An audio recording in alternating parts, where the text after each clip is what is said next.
Coming back to a point that Anthony made earlier, just thinking about solutions side of things again, you're talking about having a very open process for interacting with people that are going to use your software, and right from an early stage of development. So I've got a note down here about the open source philosophy. Is that perhaps the way that we should now actually be encouraging development to take place, or does that collaboration in itself mean that flaws are perhaps too widely known and people get tools to do things they wouldn't otherwise have had? I would rather have these risks exposed, and the more people that know about it, the more chance it's going to get fixed. I think the security industry has always worked with the better know it than not. Right. And by putting these things open, it does open the peer base to looking at the raw facts, doesn't it? As opposed to something that is released that you don't know. You can only look at it in its behaviour once you've implemented it, rather than the code itself. Okay. Yeah, I'd go along with that. I mean, information security has had a long track record of that. Now, you've only got to look in the area of cryptography, and I mean, nobody ever would ever use a crypto algorithm that hadn't been published and scrutinised by experts and all the rest of it.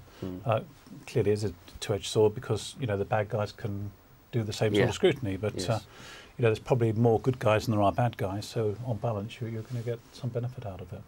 There's been some interesting things come out of that, gentlemen, but I'd like to just ask you one more question. If you can give specifics to this, great, but just as a general discussion point, how can we make sure that security becomes the first consideration of software development, which it clearly isn't at the moment, even if we all had that aspiration? So how can we make it that first consideration? Oh, okay, well, I'll start off. Interesting silence. First of all, I think unless someone is developing secure software, and so they're a security vendor, it probably never will be the first consideration. Okay. But I think it should be a key consideration. So we've got to put security in the right context.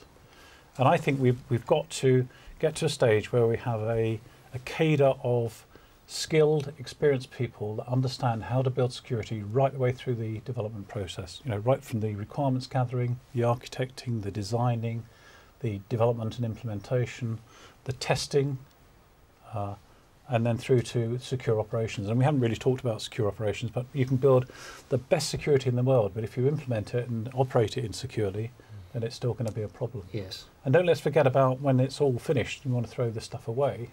You've also got to think about how you dispose of it securely as well. Yes. And we've seen examples in the press where that hasn't happened. So my view is we've really got to train people and educate people and have a core of people that really understand this and how to do it. I think in business now there is more of an expectation on software vendors to deal with security.